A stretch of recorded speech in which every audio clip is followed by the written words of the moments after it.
Good morning, everyone. I think most of you have seen the previous video, Professor Nadia, and it must be very interesting, right? So today I'm going to talk to you about the technology that goes behind all this. And I'm going to first begin with talking about AI interaction. Professor Nadia did mention about AI interaction, right? There's a revolution that has happened over the last decade or so. So I'm going to talk about that, and that's the subject of my talk, basically. So what's Samsung's vision? So, Samsung, we believe that AI is very, very critical to our business. And with AI, we can enable new experiences, very valuable experiences, and basically entirely new experiences. That's the foundation of AI, though, is built on these 5 strategic areas, right? So AI has to, first of all, always learn. So even if any assistant that you have, be it a robo or be it a voice assistant, if it fails, it has to learn from experience. If it doesn't learn, it's not going to improve over time. Second thing is the AI has to be user-centric. So as yesterday you may have heard, right? A lot of personalization is happening. Personalization means that the agent can learn from context, learn from situation, understand more about the user, and we always learn. Even if the AI agent fails, being able to learn and then pick up from there, right? And of course, being always there. So what it means is that today, the interaction that you see, in all these chatbots, or it's one-to-one, right? But we are looking to a world where there's going to be, these agents are going to be ubiquitous. Everywhere in the room, you're going to see agents. Everywhere in the building, you're going to have these agents. All these agents will be connected somewhere to a more intelligent brain, somewhere sitting in the cloud. And also, you could have local computing, right? You could have, for example, the robot that you just saw. A lot of AI is happening on the device itself. But pretty much, it works everywhere. And it's sort of like electricity, right? It's there, but you don't see it. So the same thing is happening now. And you're going to have these agents that are pretty much there everywhere, right? And of course, always helpful and always safe. So at Samsung, we have our current business that we're trying to AI enable. And then we have a future business, which includes self-driving cars and includes robots. And these robots can be in the home, these robots can be everywhere, right? Health robots, and social robots, there are all kinds of robots. So today I'm going to talk more about AI interaction, which is basically the foundation of virtual personal systems. So I take care of Bixby at Samsung Bangalore, and Bixby is our voice assistant, which today runs in about 500 million devices. And it was launched in 2017. It's available in many languages, and it's pretty much we have more than 40-50 million users. So Bixby is really the voice assistant that we are all working on. Today I'm going to talk about the foundations and what's going inside Bixby. But before that, I'll just spend a little bit of time on Samsung and its AI initiative. So our goal is to have around 1,000 top-class researchers around the world. And we have many different AI centers that we have opened next to the leading universities. We have leading researchers work. We've already started to win many awards.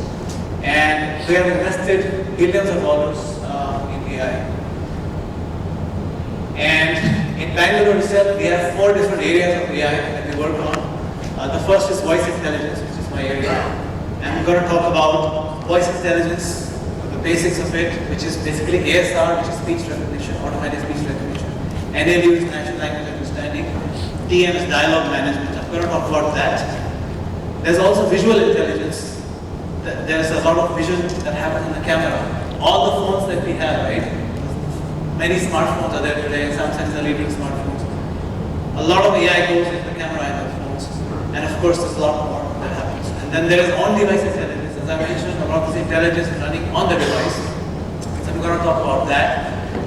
And of course, there's intelligence that's there on the services. So yesterday we talked about banking, we talked about so many areas, right? About food delivery, so on. So there's AI, a lot of the AI is based on data.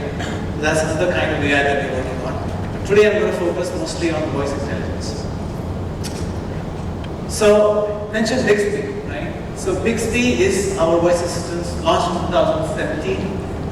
But by 2020, we expect Bixby to evolve and become the brain behind all our devices and basically controlling all the user experiences. And it could be a number of devices, right?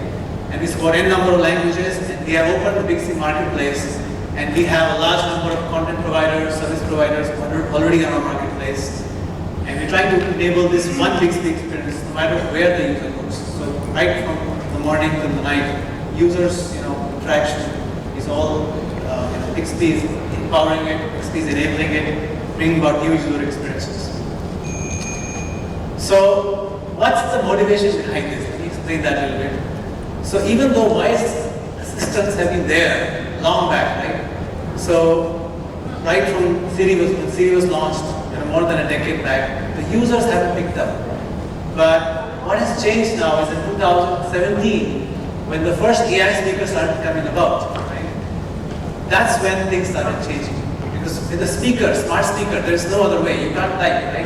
The speaker has to kind of understand what you are. There's no way for users to type. One of the other things with AI and these assistants is that the coverage. So, if the assistant doesn't do its job, the users get frustrated and they leave. So, the lack of coverage leads to lack of trust. So, that's where assistants are improving these days. The coverage is improving.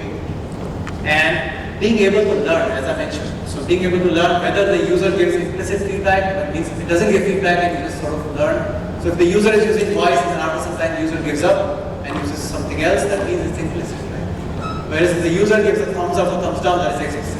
The assistant has to learn from that experience. So that's one of the key motivations, coverage and learning, right?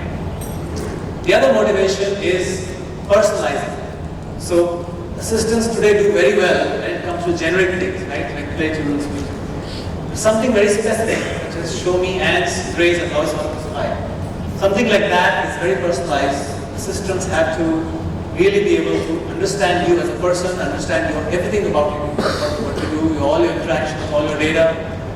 So that is something which is now happening, right? That's the direction.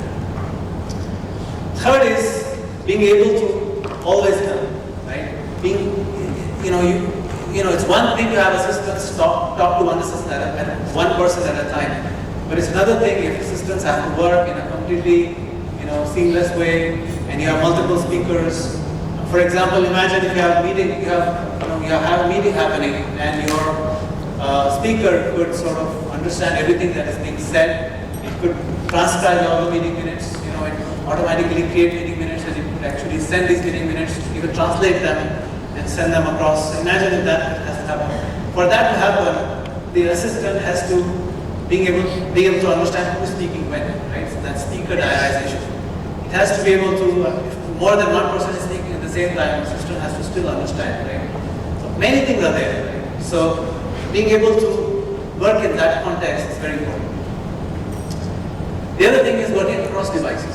So today assistants work on one device at a time. Being able to use multiple devices to an advantage is also very important. For example, somebody could say, I like to get back row seats for a specific movie.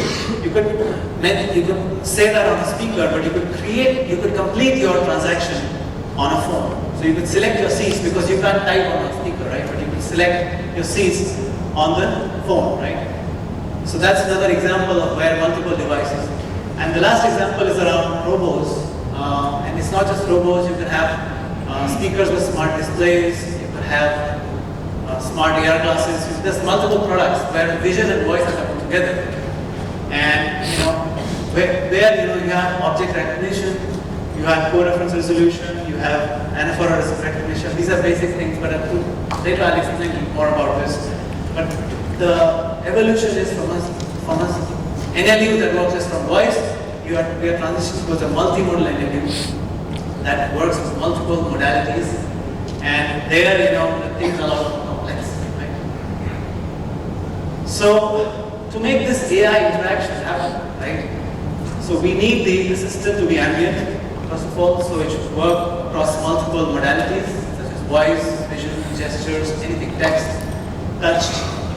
It should be omnipresent, so you can move from room to room and it should still work. You can move from the car to the home and so on. It should still work. It should be knowledgeable. So it should learn. So first of all, it should know more. As you experience more, as it grows in the world, right? World knowledge based. The world knowledge, yeah, assistant should become more intelligent. And assistants can learn from each other. So it's not just one assistant. So all that has to happen, right? Just like a human learns from experience, this has to learn, right? And then of course, multilingual is another important thing. So a lot of people speak more than one language. People code mix. So they speak multiple languages in the same sentence, right? Especially countries like India, people speak multiple languages.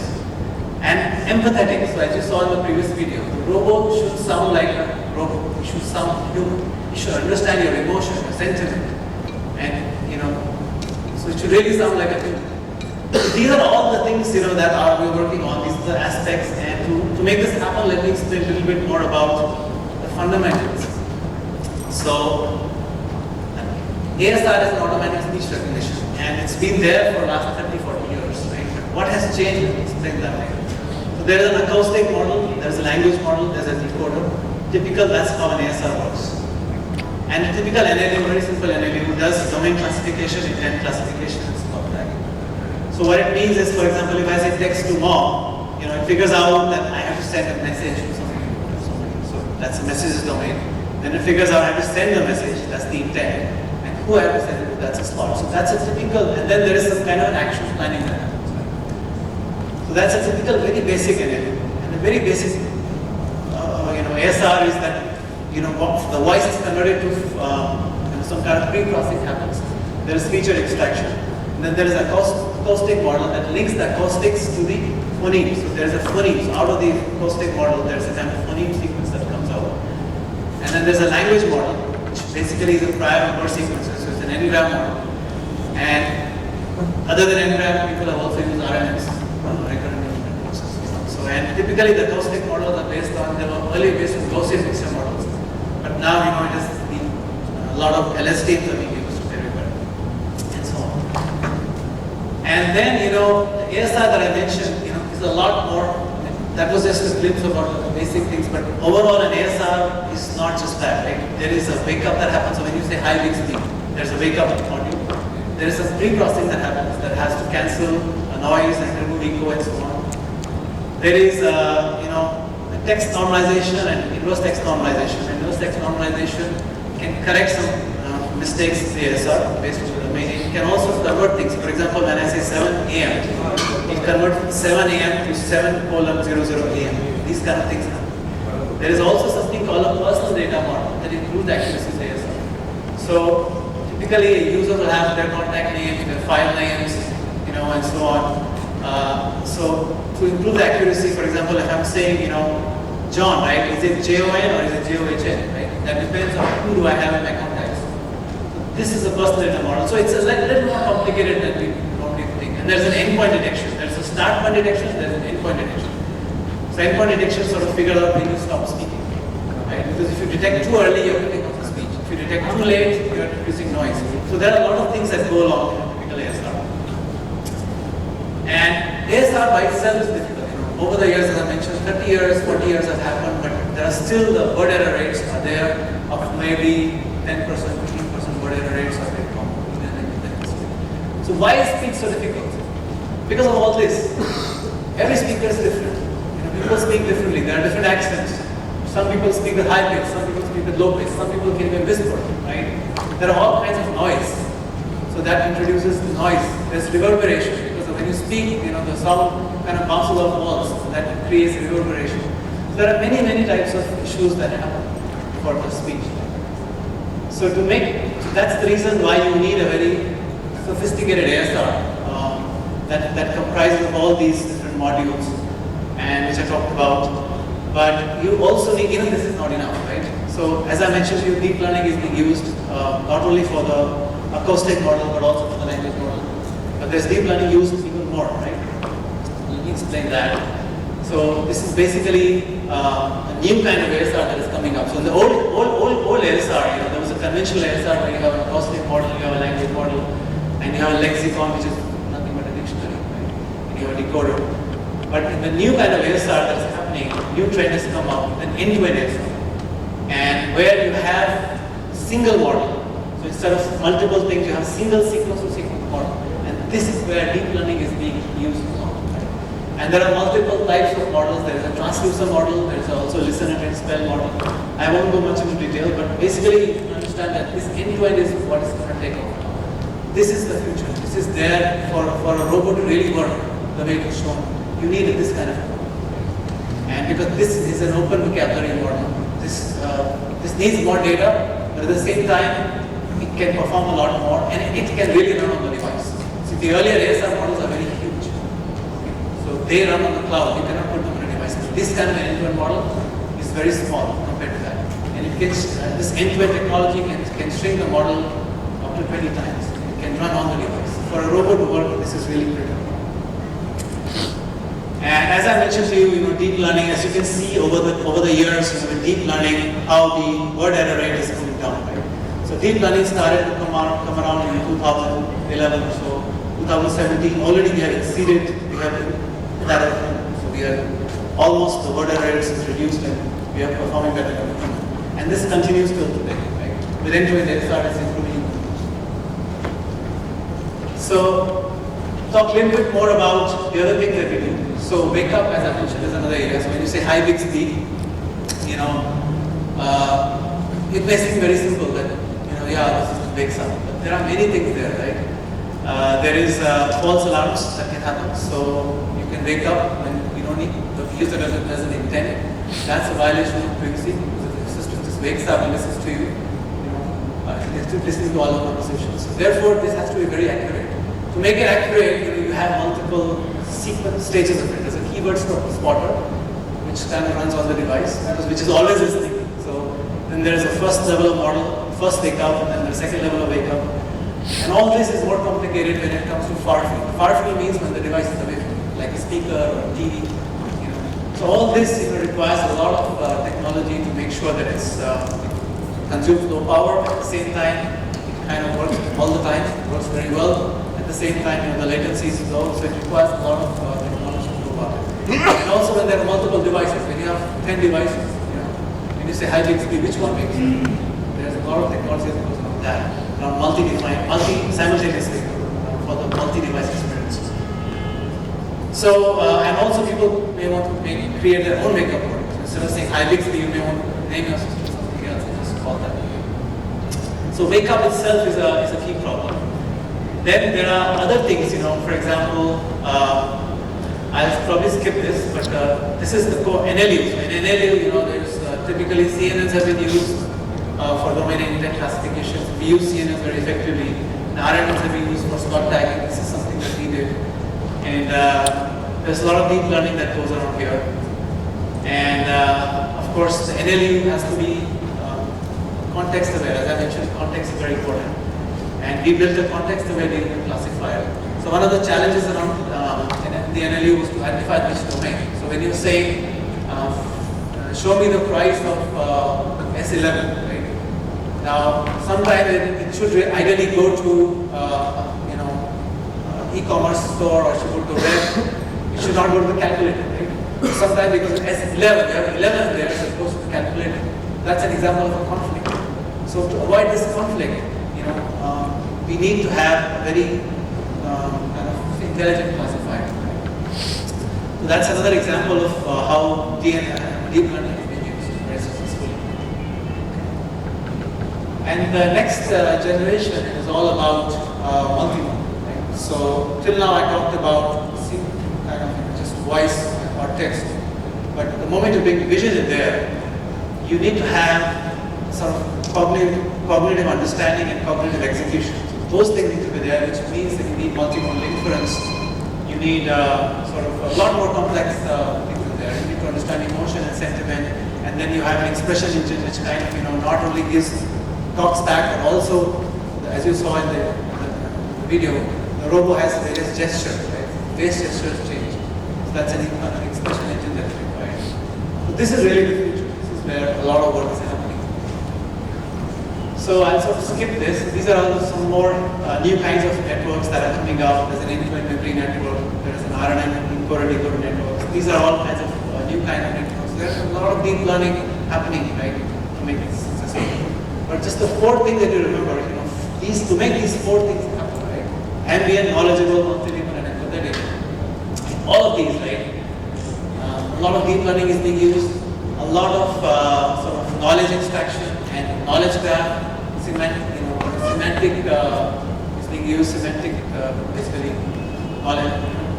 Till us, it's deep learning, right? So there is no, it just kind of learns automatically, but there is no ontology, there is no reasoning, there is no inference. But that is happening. And so basically that's what it is. So, and of course we are working on all these areas. We are working on far field ASR, as I mentioned. So not only near field, but far field, where the mic is away from you. We're working on device ASR, where there's a dialogue and it happens on the device itself.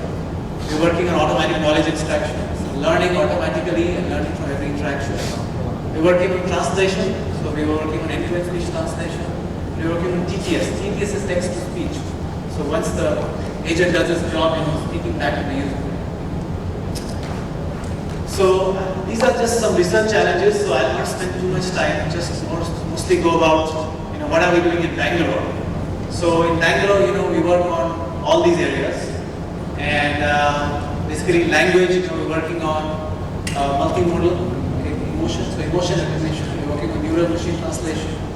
We're working on speech enhancement, being able to understand what domain the user is talking about, and all of these things. Text classification, as I mentioned. So classification is a very important area, and dialogue management. These are all the areas we're working in Bangalore. And we're working on ASR, start point detection, end point detection, whisper ASR when the users are whispering. We're working on on-device ASR because, as I mentioned, the next generation, everything is going to be on the device. And we're working on multimodal LLM. So not only voice, vision, and gestures, integration of all of that, and task planning, multi-modal task planning. And then of course we're working with multiple devices, not just one device, but multiple devices. Right? And how do we bring about true user experience, where you have not just one device, but a whole bunch of devices, and all of them can have listen to you, and all of them can do things. So that's all I have. So any questions? On this on-phone model, how suppose if I want to have a ASR on phone with some, let's say, 2000 keywords, in what minimum size I can compress it? Yeah, just 2000 keywords is pretty small. It can fit in like just maybe 20-30 megabytes. That's enough. Because your 2000 is very small number. Right? So you don't need a very complex ASR. Kind of ASR I'm talking about, that has thousands and thousands of words. We typically to train our ASR, we have 20,000 hours of speech, and vocabulary that proper is huge. And just 2,000 is very small. And one more thing, this will be available only on Samsung phones as well? Yes, at the moment Bixby is available on all Samsung devices. Mobile phones, refrigerators, TVs, and so on. And we are also launching speakers.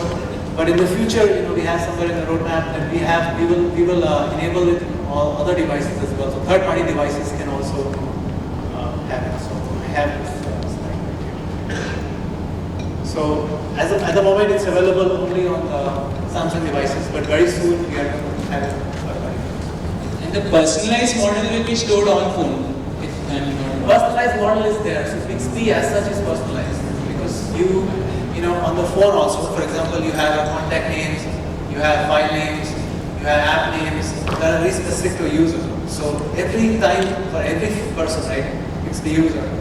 That personal data is synced with the cloud. And that's a personal language model that is used in the ASR and also in the It can be used, is Bixby, whatever is the function in Bixby, whatever speech recognition model comes with Bixby, yes. Can I use it in my application by some API or something? No. It's only inside that application.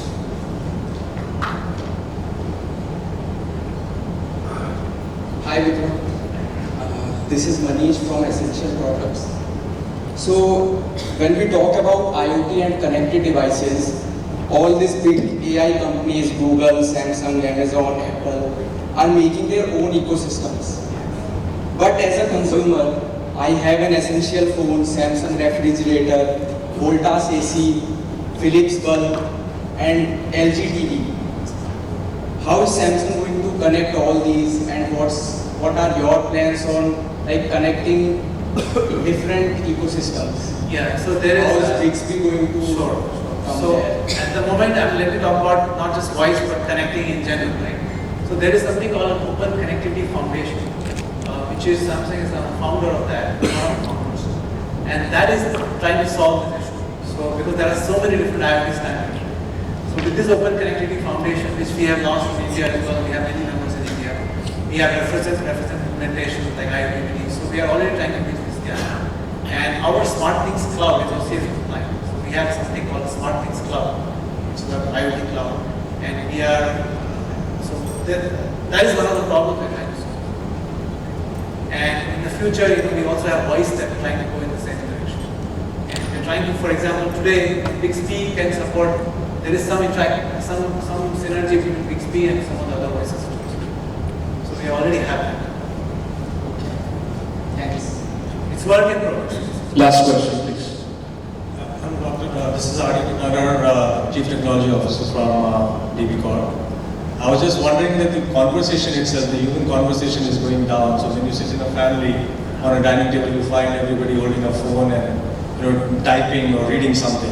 Yes. Now you have the voice conversations coming to devices. Yes. So what do you think, how it will lead further in terms of human interactions then when the device starts speaking to a human or maybe device starts speaking to the device? As you rightly said, one of the questions was that you have some open foundation here, then you will collaborate.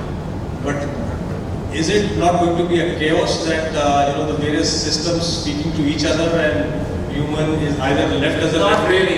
This is trying to solve the problem. Actually, it's the other way around. Because today people are interacting mostly with their device, right?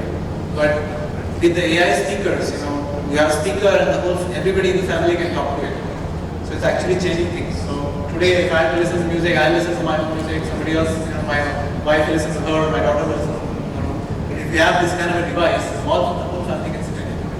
And also it can help. For example, you saw in the previous video, right? You have elderly people who are living alone, and these social robots can actually help them with that activity. So I think it's going to happen. It's going to be the other way around. So let's see. It's a scary, but as of now. Thank you very much. I'm sure there are more questions, but we are short of time. Apologies for that. I guess Dr. Vikram will still be here in the conference. So if you have any more questions, please feel free to walk up to him and ask. Thank you very much.